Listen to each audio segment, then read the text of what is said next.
sayang, Ross Barnett.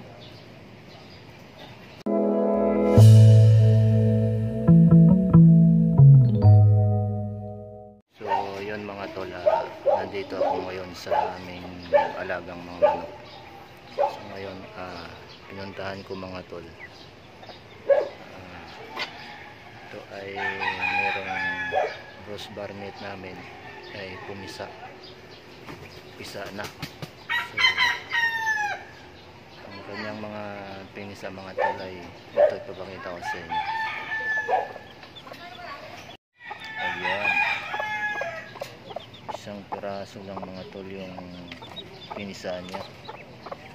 Nakapadamat ng bigay ng marami. So yung itlog nito ay nasa 6.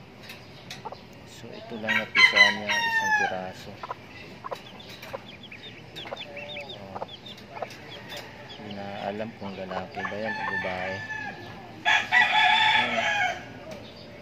Kaya sayang, Ross Barnett. Ayan, that's it.